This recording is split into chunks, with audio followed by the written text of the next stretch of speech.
In the winter of 2007, I meet Pete Barba on Craigslist. Pete plays piano and guitar, and he sings well. His repertoire was vast, and the diversity of piano was a good expansion, yet it was limited. For neither Pete nor I could lay down a passable solo, and a band is like an organism. It must grow into something to be something. So in the old days, we all know what we had to do. You had to get the Aquarian, and you had to, do all of this stuff to meet people. It was so hard, and now with Craigslist and Bandmix and all the rest with the web, it became very, very easy to get a profile of people who looked like they might be a good fit for you.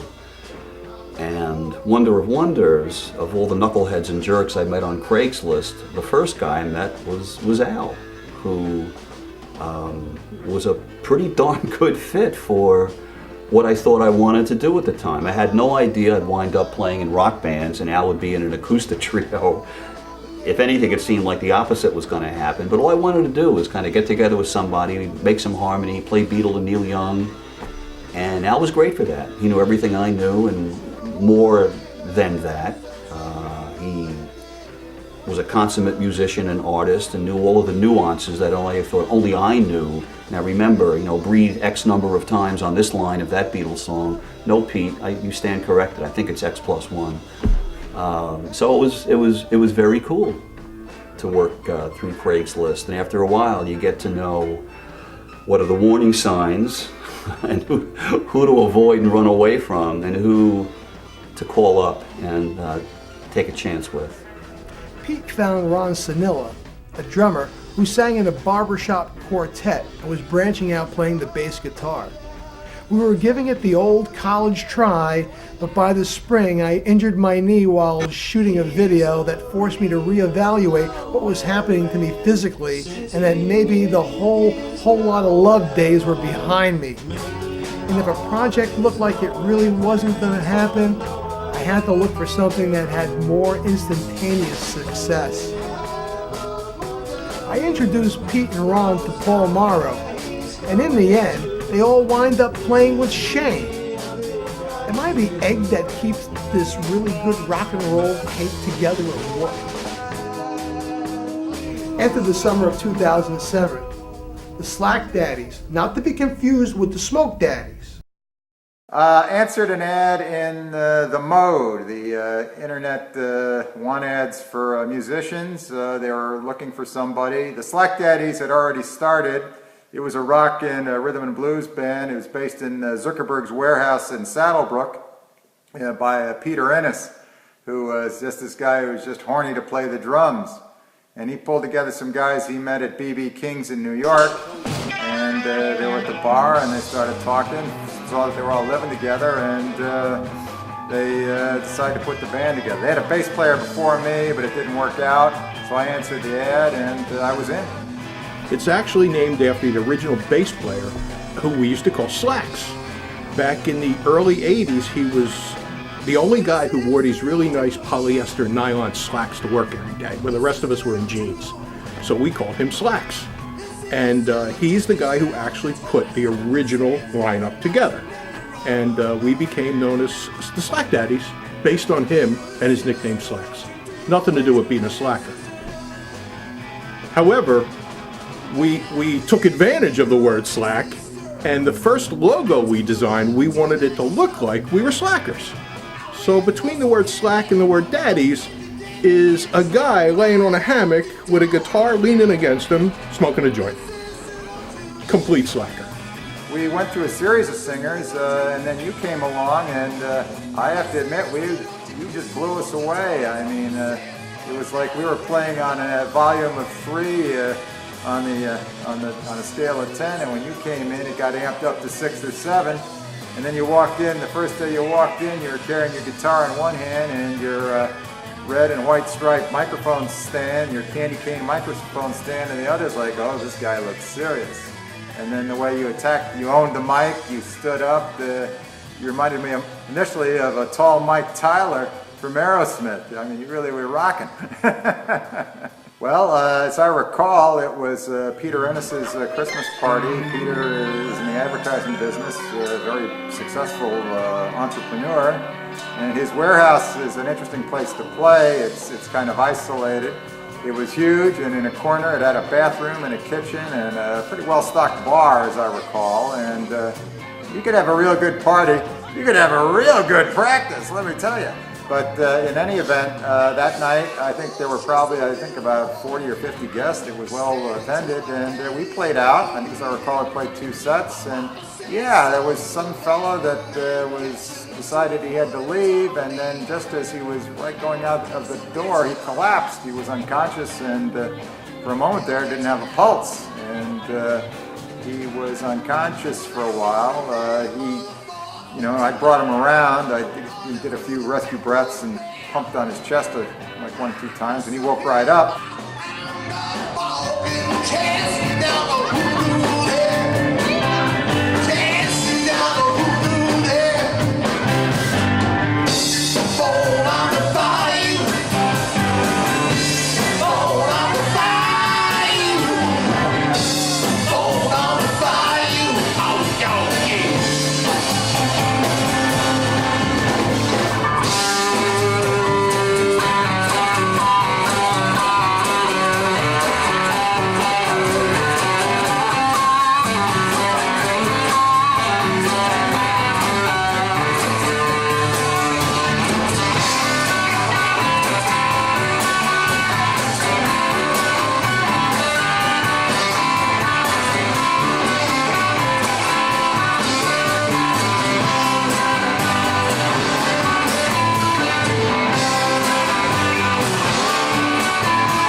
I think you're a paragon. I think that a lot of people who have the same illness as you, i.e. type 1 diabetes, insulin dependent, prone to ketoacidosis and severe vascular problems, really could take a lesson from the way you were taking life by the throat and enjoying yourself. You kept your health as a primary concern. More than once in practice, you've made it very clear that this is that you have made this the main focus of your life, and what the discussions you've had for me, you've kept your diabetes in very tight control, and I think as a result, you're seeing the results of it. In my experience, people who don't address this disease correctly, their life expectancy is usually anywhere from about 35 to 50 years of age. I have a feeling you're either at the latter end of that or beyond it, and you're doing just wonderfully. As far as I can tell, you have no effects from it. In other words, the disease has not stopped you from pursuing the things that you love to do. And I think that's just outstanding, Al. I think a lot of people could learn a lesson or two from you. Well, I heard that by year 2020, that's like in 6 years, half of Americans are going to have diabetes. So I think it's going to be, you'll see on milk cartons now, how to treat people who are having a diabetic attack or something like that. When I first met Al and Mike, it was weeks. I saw Al having a peanut butter sandwich, and I thought that's kind of strange, He must have a thing for peanut butter, but no, he would say it's my fix. I'm an insulin-dependent diabetic, and I have to eat a lot throughout the day. Al one time left a banana peel in the men's room, and he leaves them you know, when he forgets to clean up after themselves, I see one on tabletops, you know, and you know, after a gig, you know, there's always a banana peel somewhere. So well, all right, you know, better him than me. The Slack Daddies were rehearsing in my old hometown of Saddlebrook. 2 guitars, bass, drums, keyboard, and I had just become their new singer. We had 2 good vocalists, but both of them weren't that strong. They couldn't last the whole night. And we knew we needed to bring someone in who had a big voice. And we brought a couple guys in, we brought a couple girls in, and it was just unimpressive. We had an ad running on Craigslist, I think, and in walks Al. He fit right in with us. He looked just like us, he walked just like us, and he had the voice we were missing. And at that point, when Al came along, I think we were probably at our prime. The Slack Daddies sounded really, really good. They were a tight band, loud band, and they played great tunes.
We played 3 sets of rock and roll, but refining our songs didn't pan out. The rehearsing didn't make us better, only tired. We never got a gig, and that was okay with me because I don't think we deserved one. So we played until the new year, and nobody seemed to want to take it further, and the Slack Daddies had become way too slack. Well, maybe a little, but there was a lot of dissension already there. And the issue was really how often do we want to schlep out and play at bars and events and play out? Some of us were completely happy playing in the warehouse every Tuesday night, having a couple drinks, staying out late. And a couple of us wanted to get out and play. And I think we weren't able to find a middle ground there. We used to get a little tense before we had a gig, and we were definitely over-rehearsed. And I think that led to the demise more than anything.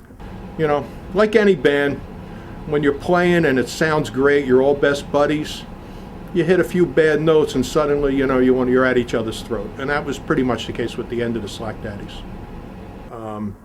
And Al, if, you know, you think you were on one side, then you probably were. All right. Teddy and I on our way to Beatle Fest. Okay, now I got you. The Lads of London. This is going to be it. This is going to be the hip afternoon. Jersey's own Lads of London. Tomorrow and I began Decade 5 being on and off bandmates.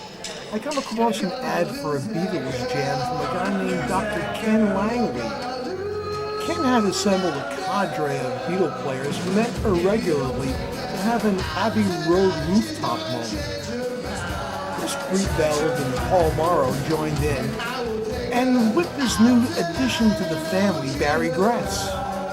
Well, it was cool because I guess Ken was the guy who knew these people, but maybe Ken knew you knew somebody else. I don't know. We ended up with 5 of us, and everybody was a pretty good musician, and everybody could play like more than one instrument. I think even drummer Paul was playing something else besides drums. So it was cool. We had a lot of flexibility as to who was going to play what instrument, who was going to sing what part, and it turned out to be a really cool, fun experience playing some Beatles songs. Ken suggested we enter ourselves as the Lads of London at the 2010 Fest for Beatle fans Battle of the Bands, held at the Crown Plaza Meadowlands Hotel. Performing You're Gonna Lose That Girl in the movie Help in front of a packed house of nearly 1,200 people. I'm never stopping to think that maybe we're getting too old for this kind of experience. Only because we're not.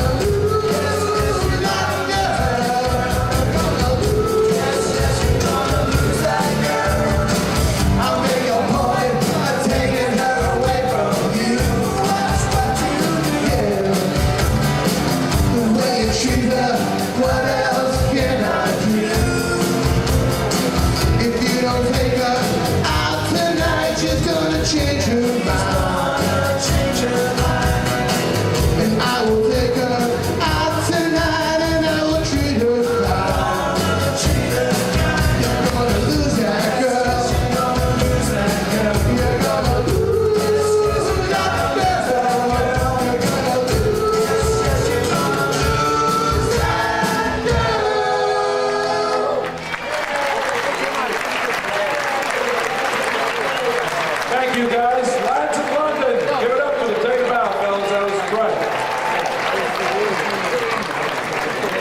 Terrific doing the old Beatle film classic.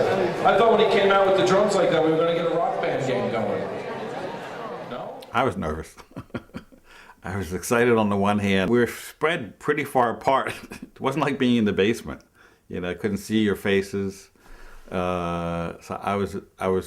I had stage fright. I was nervous. And you couldn't see the people's expressions. And it was hard to hear everybody's voices singing. I would have preferred to have monitors to help out. But that was a huge, grand hotel ballroom. It was like a triple ballroom. Like they took out every wall that could have divided, and I think there were 1,000 or 2,000 people there. It was huge. I'd never been before, that many people before doing anything. I guess I'm the only guy in this film who doesn't know you from Craigslist. That December, I went to meet up with Mike Biamonte on a rare night out at Shortwaves in Hawthorne. We're there to see Wayne Zimmerman playing keyboards in the Doors tribute band Crystal Ship. Now don't get me wrong, Mike and I were both very happy for Wayne's success. However, we were both wondering aloud why Wayne was up on stage and we were in the audience. Again, not that we weren't happy for him. It's that Mike and I wanted badly to be playing on a stage somewhere. Wayne is great. Wayne is he's a keyboard player, classically trained, but he's not a stage presence guy. He's not the kind of guy who says, I want to play in front of people. It just sort of happened to him. So you and I are there. We're having a couple of beers. We're watching Wayne's. He was in I think it was a Doors cover band, I think. And he's having a great time. And we're looking at him, we're like, he didn't even try. He just fell into his lap. And here's a big crowd. It was a good stage, it was a good band, and here he is just loving it, having a great time. So you and I were just like, what the are we doing? We got to get out there. In early 2008, I received an email from Wayne telling me that everything had turned out positive for little Mikey, and that Mike now had some time to play in his garage on Saturdays. And I suggested we could watch the boy and teach him how to play guitar. Kathy was able to take some well-earned rest and relaxation, and Mike and I discovered that we hadn't lost our touch for retaining the songs we had played together, but something in our sound was missing. With a two-piece band, you need a bit more bottom. We needed a bass player, and I quickly recruited Paul McCulloch from the Slack Daddies. The 16-string band, you reached out to me. It was at a time when I was having a couple of health issues myself. I had some problems with one of my ears, and I was a little bit shy about playing out live, but it was a lot of fun. You and Mike Biamonte worked well together and had a great sound. We practiced several times at Mike's house. Very good. My function, not only with providing the bass, was to sort of provide a melodic click, for lack of a better term. So I sort of gave you a groove that both you guys could hang your hats on. And it was tight. It was really good. Regrettably, I just couldn't do it, both because of my ear, which is, in later years, has really gotten much better through a lot of work on my part. But it was a lot of fun. And I think you guys, when I've come out and heard you guys live, like at the venue there in Midland Park and some other places in Ridgewood at the station, it was, you guys sounded really very good. Paul was a fabulous bass player, but as a dedicated doctor in New York City, the weekends were reserved for his family or playing with his own band, Alternative Groove. After posting on Craigslist for a singing bass player, I received an email from a woman named Arlene. Now, Arlene tells me that her brother is a fabulous bass player. She said he also sang and that he toured with professional bands for years and was just a year or two older than I am. He hooked up with this trio. They were older than him and they played professionally in nightclubs, and they loved him, so he joined this trio. And for several years he traveled all around the United States with them, Las Vegas, all over, playing big places. And he was still very young. He was only a teenager, 18, 19. He did that for a while, and not to get into his whole history, but then he hooked up with other Jay and the Techniques and other people and other bands. And then when my mom got sick, he stepped away from it and for several years didn't touch it. And then after my mom passed, I thought it's not my business, but I thought it's time to get Barry back in a band again and get him his life back. So I started snooping around Craigslist. I would mind more. I guess mind is a strange word. It's almost synonymous to does it bother me. And of course, it would bother me more if I was her only victim. But like, she gets into her daughter's face. Oh, I mean, like, she just gets in. She works in a very social atmosphere at the diner. And she's always getting in people's business. In fact, we all have a cell phone, a common cell phone program. And I'm noticing that like my cell phone, like my free minutes are up. And I didn't even use my phone. And same with my niece. It's Arlene does all the talking. She uses enough talk minutes for 4 telephones. It's so no, I don't mind.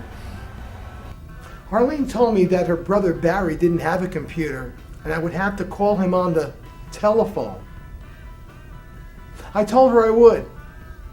As I was going through the list of potential players and lining up auditions, Arlene emails me again and asks, well, when? When are you going to call my brother? I figured it was time to move Barry up the list. That afternoon, we had a bassist show up, and he was very good. He was a young music teacher who had 7 children and played in 3 bands. We thanked him, and off he went. Now we were waiting for our next bass player to audition. Barry Vinarik shows up on time with a black padded custom 150 bass amp from the 1970s, a homemade reflex cabinet, and a vintage Fender bass.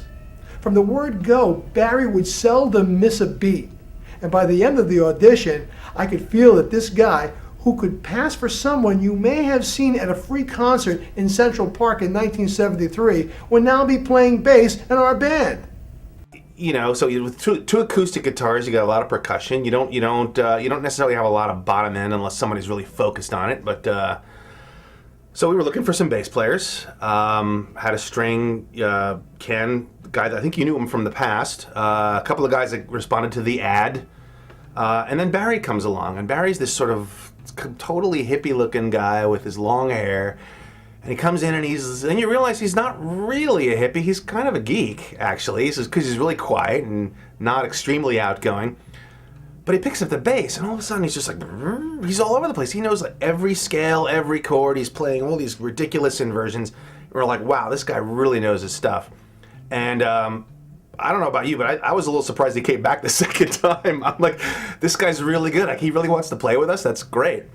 And then I think like 5 or 6 rehearsals into it, he started singing or something. Somebody started singing, like, didn't have a microphone. It's like, are you singing? You can sing.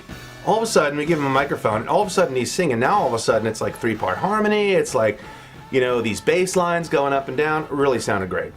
I've watched a million other bass players. Many of them are very aggressive. They like to put on shows. Basically what they do is bump, bump, bump, bang their bass. When I watch Barry play, it's almost like he's playing lead guitar. He does a lot of, he plays a lot of notes. He does a lot. He does more than just bang, bang, bang his bass. My expectations were since I think I talked to Al on the phone, and that was the one conversation that I had, and it wasn't very long. It was just, you know, show up and we'll take it from there. My expectations were minimal at best. And I thought, well, I'll go anyway just to humor my sister, you know, because I didn't have a computer, and I still don't. I mean, I have a lot of ones that don't work. Anyway, I get there, and they're good, very good, sing great, play great, and I'm thinking, well, you know, all right, if they take me, but I don't know how many guys they auditioned, or, you know, how low I am on the list of applicants, but it looked good. I mean, it was very intimate, no drummer, and I liked it. It was very casual, and what I like about no drummer is you could hear every note, and I don't know why it's so appealing to me now, but yeah, I was impressed. I was definitely impressed. I had a feeling that Barry would be a great fit to our combo. And for the next 9 months, we grew an impressive song list with some of the best vocal tunes of Crosby, Stills, Nash & Young, the Eagles, and Tom Petty. And as Barry grew more comfortable with the band, he suggested we relocate to his basement. This would afford us a bigger and better room. We pooled our talents and resources together. Mike built a great website and recorded our demo CD on his computer studio. Barry pieced a rehearsal PA system that sounds great from a mountain of classic gear. We were getting ready to play our first benefit for It's My Heart Foundation. We shot a public access TV show to promote the event, and after the show was taped, we used the rest of our time there to lip sync to a demo of the CD.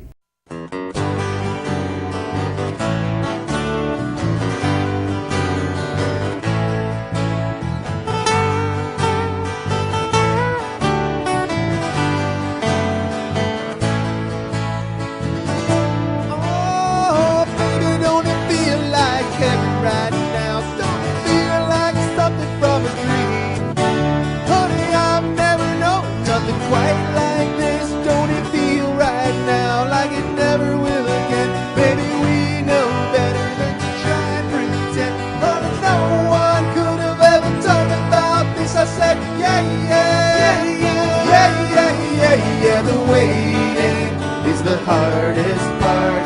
Every day get one more yard. You take it on faith, you take it to the heart. The waiting is the hardest part. Didn't realize a lot of things before. If this is love, you gotta give me more. Give me more. Hey, give me more.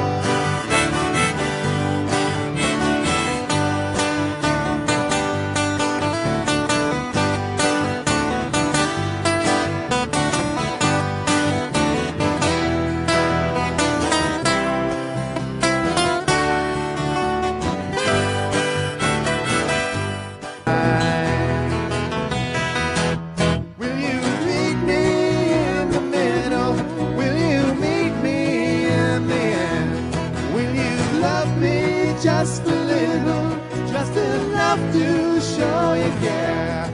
Well, I tried to make it, I don't mind saying, just can't fake it.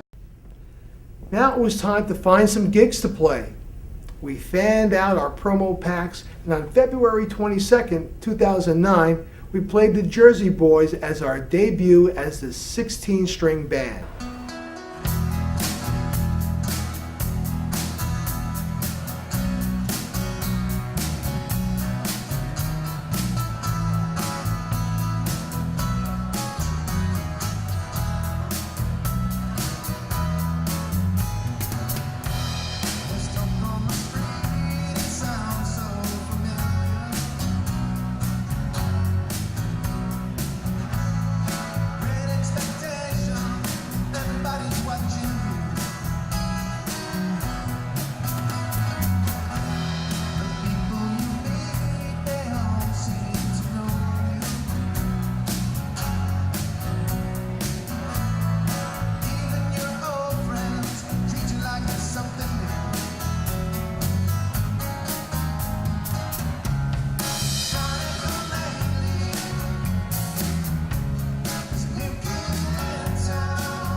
I think Mike actually says it the best when sometimes we do songs and Mike will say, here's a song that no other cover band does. And there's a reason for that. I think it's not that they're not interested in the song. I think if they did it, they would stink. There are songs that I think we do well that other bands wouldn't do well, like Summer Breeze and Year of the Cat. You know, there's a real savoring of melody in each note when we, particularly with the acoustic sound, you know, that I think that other bands would have difficulty. So now you got Barry in there, and Barry's adding some intelligent bottom to the whole thing. You know, and the way I see the 16-string band, the way I see our thing now is I'm kind of the engineer of the band. I've got the memory for the lyrics. I know the scales. Al's the artist. You're the artist of the band, right? So I'm like playing the song the way that I would if I was at home by myself playing the song. And you're the one who's listening, going, okay, Mike's doing this. I should do this. I should do that. I should do this. And you're texturing and you're filling in musically in a way that, frankly, I don't do. Because I'm an engineer. I'm not an artist necessarily. I mean, I like to think I am, right? It sounds good. It doesn't sound good. But what gets me off on playing a song is doing it right, doing it accurately, doing it, hitting the notes, knowing that I've nailed it. You know, almost mathematically. I didn't miss a note. I was precise. You, on the other hand, you got this sense of texture, this sense of dynamic, this sense of syncopation. I've said that to you before about filling in, about layering on, about adding on. That's what makes it work. That's what makes you and I play so well together, and better than I think you or I alone could ever do.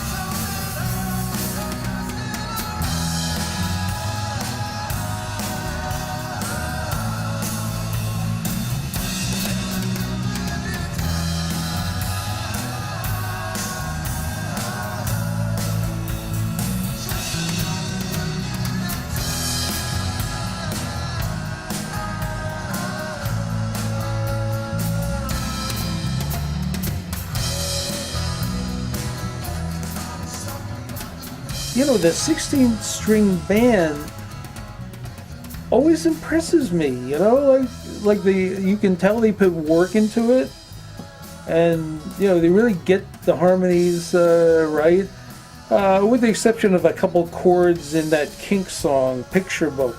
But yeah, I mean, God, they do the Crosby, Stills, Nash stuff. It's like spot on. Good band. Very impressed. They used to have a good drummer. Once in a while, this guy Breet something.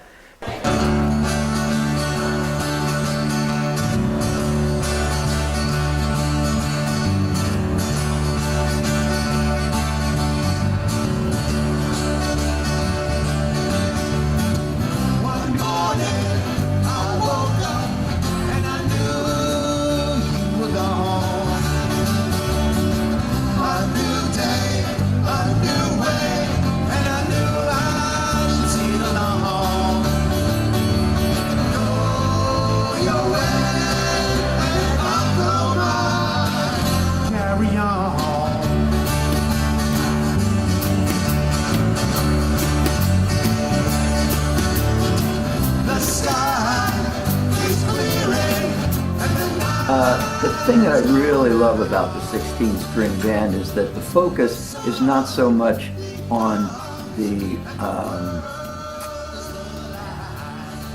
energy of rock and roll, but it's on the musicality of rock and roll. And I like the energy of rock and roll, but it's really the musicality that I've always been drawn in by. It's one of the reasons that I like the Beatles more than any other band. It's not just that they were innovative, but that they were very, very musical. Their melodies, generally speaking, are better than all the other bands out there. And when I see the 16-string band, I realize these guys are not about the pumping, the head banging. they're about the music itself, the notes, and they're about the harmony, you know, the three-part harmony that they had in so many songs. It's just a great band that I like to listen to way more than 99% of the bands that you see in bars and restaurants.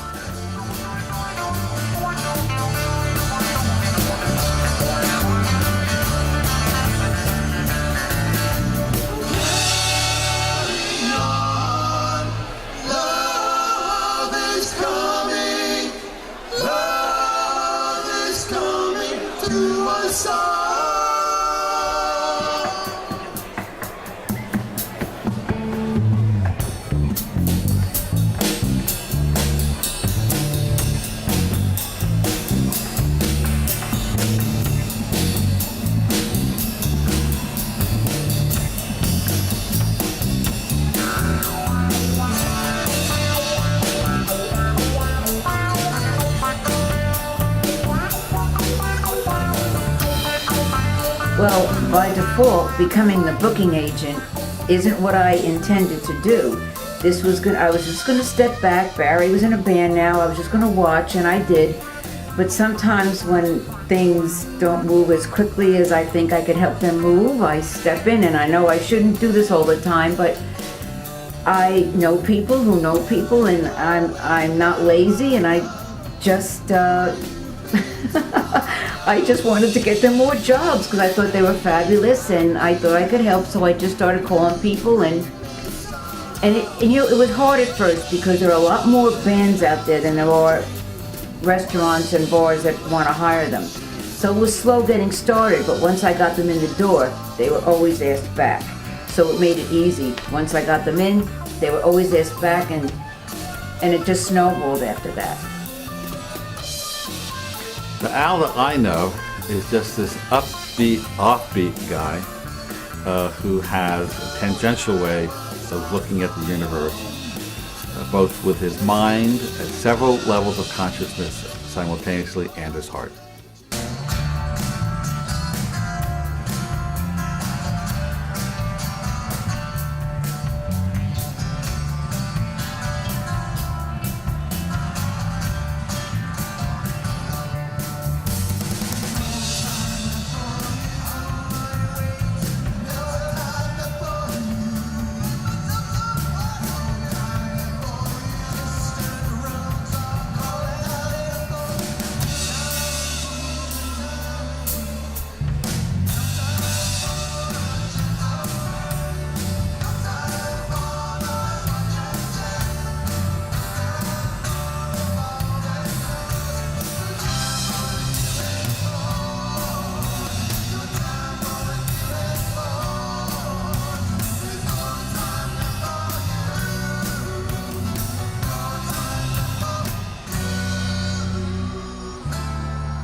Well, the 16-string band has turned out to be the project that I thought I wanted to be involved in 5 or 6 years ago.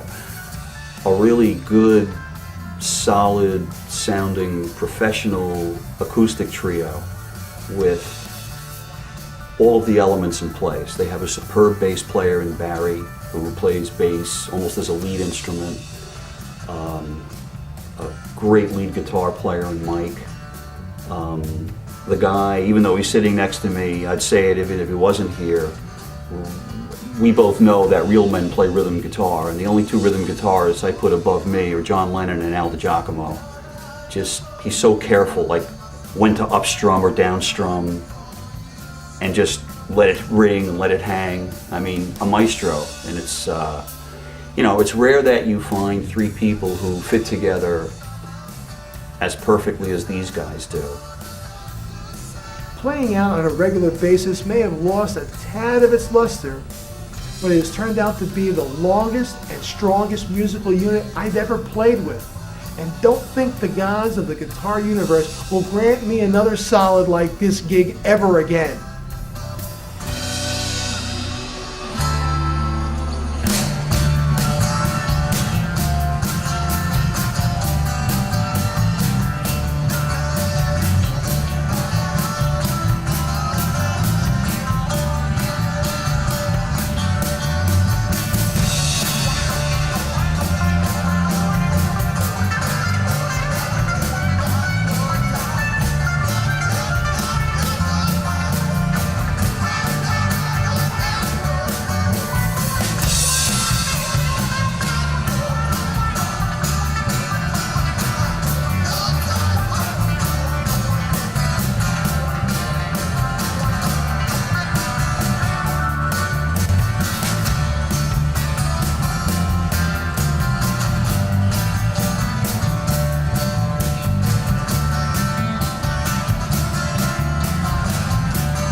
Whenever I come and I listen to the 16-string band, and you play them at Barry and Mike, it's like, again, it's being transformed. It's like being, you know, time traveled back in there. And so it's not enough to have the music. Then there's the people. Then all of a sudden, like when you played at Carucci's that one time, and it was Richie's 50th birthday, and like a lot of my friends, you know, came over. And last night with, you know, your friends from, it's like all of a sudden, it's not just the music that transforms you. It's these people that all of a sudden are there. And again, I think it is it's this the gravitational pull. It's something between these people that all you do is say, you know, I'm playing and blah, blah, blah. And the people show up. And why do they do that? Well, because it's fabulous music.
Songs, like you want to play those songs as much as we want to hear those songs.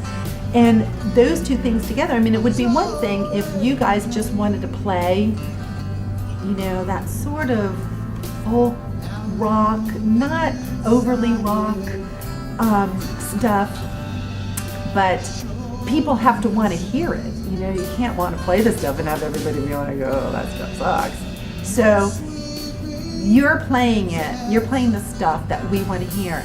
And the extra sort of icing on that is it's what you want to do. It's not like you really want to be playing something else, but you got to do it because this is what the people want to hear. You're doing it because you want to play it, the people want to hear it, and when everything is all put together, it's just fabulous. And I can't think of it's kind of like the earth and the moon and the stars sort of lining up. But for most of us, that's a rare occasion. For you invent it, you make it happen. I love rock and roll. I'll rock till the day I die. To the day they pry my cold, dead fingers off the strings. You bet.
Why I still play? Be honest with you, there's just something about music that is on a gut level that I feel that there's something else that I have in here that I bring out of me when I connect with a musical instrument, whether it's the drums, and even with the, and I've been working with the bass guitar now for about 4 years, maybe 5 years, and it's just something about it that I cannot explain except to say that there's a connection, and I love it, and that's the way it is.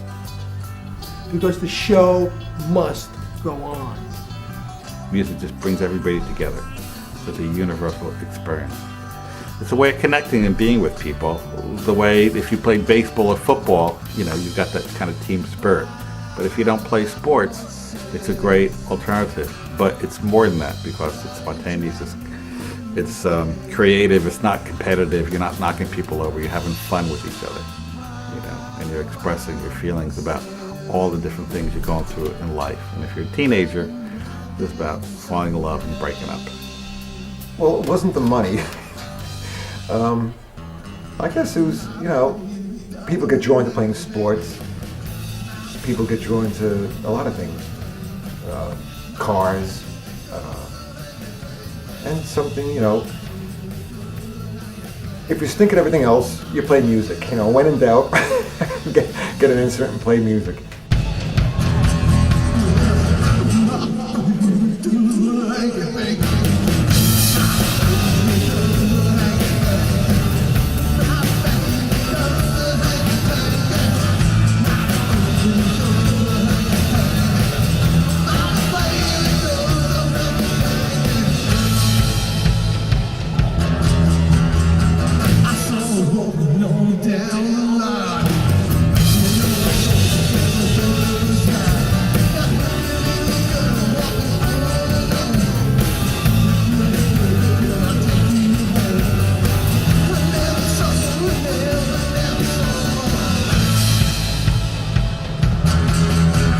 One thing that I've learned about music that I don't think we could go on without music.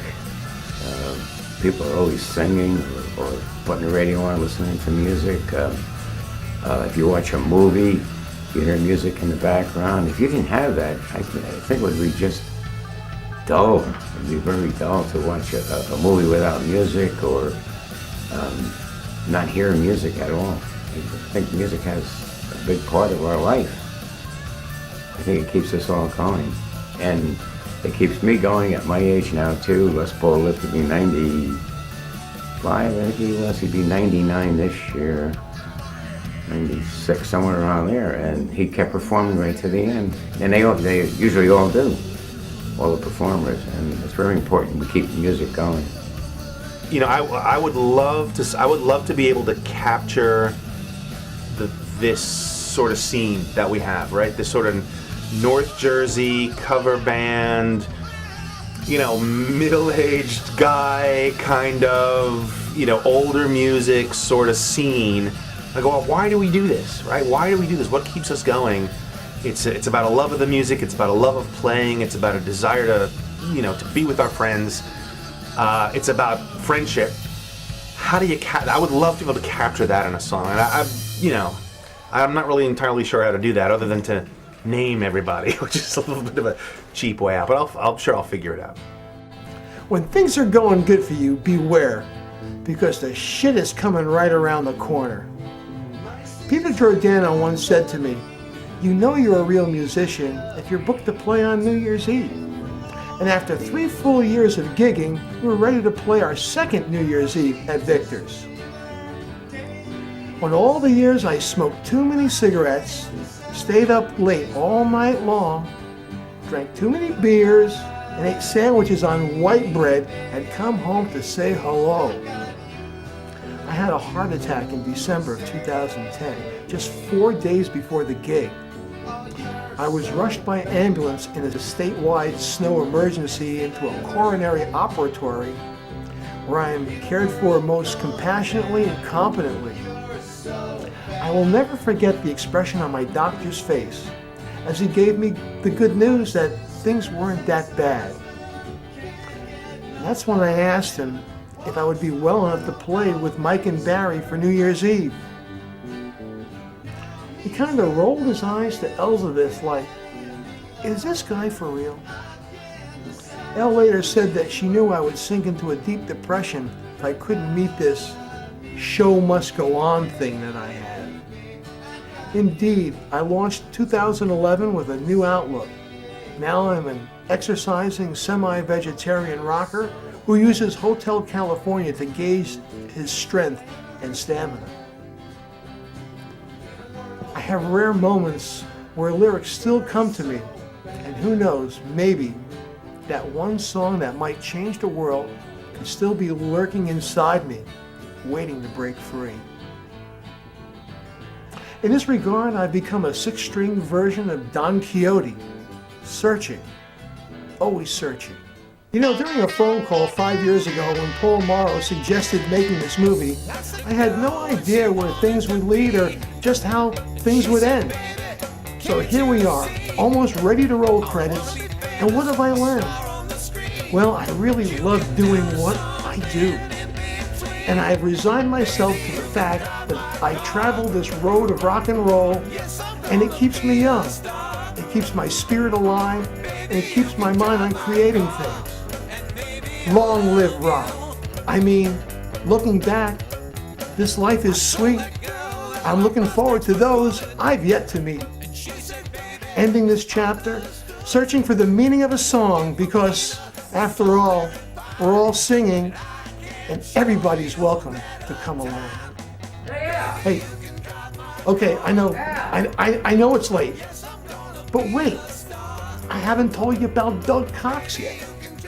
I meet this guy, I know, on Craigslist, but you gotta hear the stuff that we've been doing. It's really great. Ain't that right, Doug? Doug? Get a load of it. Doug, what's happening, man? All right, man. What do we got here? Get a load of the mix we got of this track we laid down. We wanted to put something down that we could both be proud of over the years doing all this kind of material and not having much to show for it. But band tapes, poorly recorded, so it's almost kind of like a legacy to put this stuff. So we got a permanent record of everything that we've done. And so these, growing up on classic rock, we decided to take some classic rock songs, Beatles, Stones, things like that, Neil Young, and try and do them as authentic to the records as we could and get a good sound on it so we could kind of have a little record of audio that we can play to the grandkids. So here we go.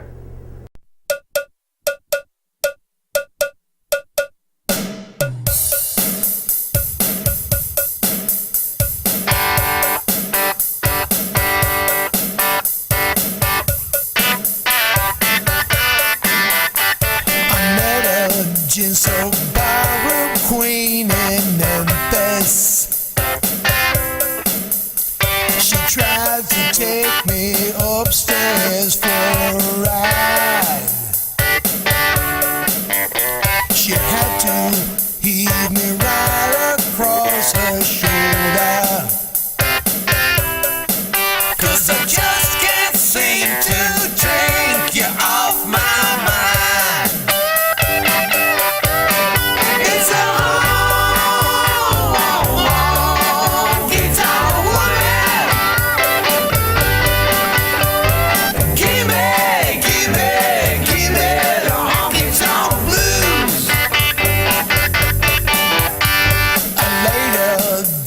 or say in New York City. I had to put up for some kind of fight. The lady said she'd cover me with roses. She blew my nose and then she blew my mind. It's a honky tonk woman. Give me the honky tonk blues.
Doug, I think we're wrapped, man.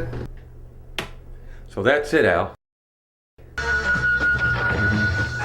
That's Doug. I see him.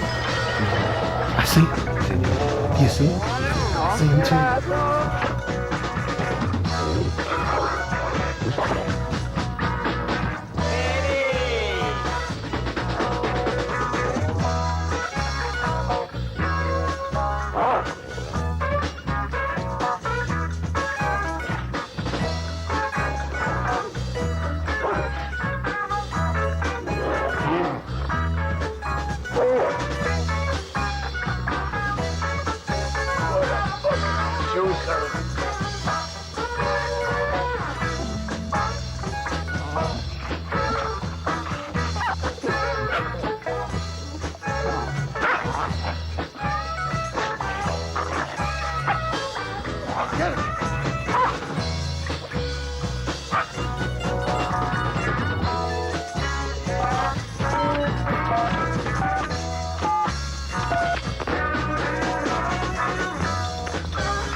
My name is Arturo Fuentes. Hey man, there's something wrong with the phone. Hang up. I have been a shonky. No way. Fuck you, man. For a very long time.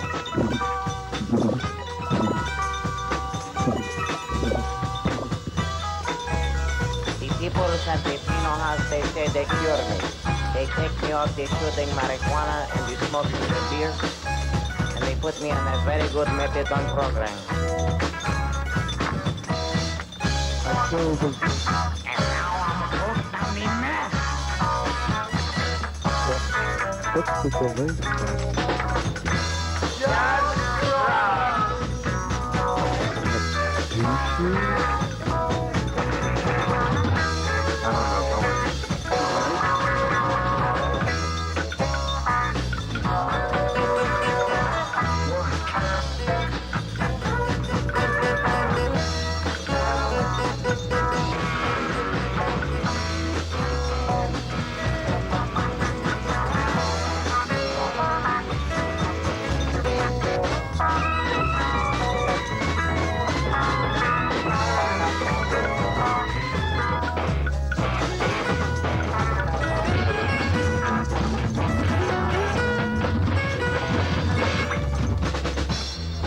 Well, I'd like to thank y'all for the beer and the drugs. And I think the women is dressed quite fine, and they ought to come over real good there.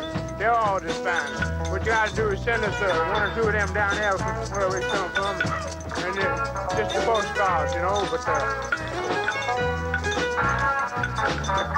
my name is Percy Dove singing on piano of dessert. He tastes like she, and she tastes like he. Simply marvelous. I know you must be saying, what the fuck is that shit?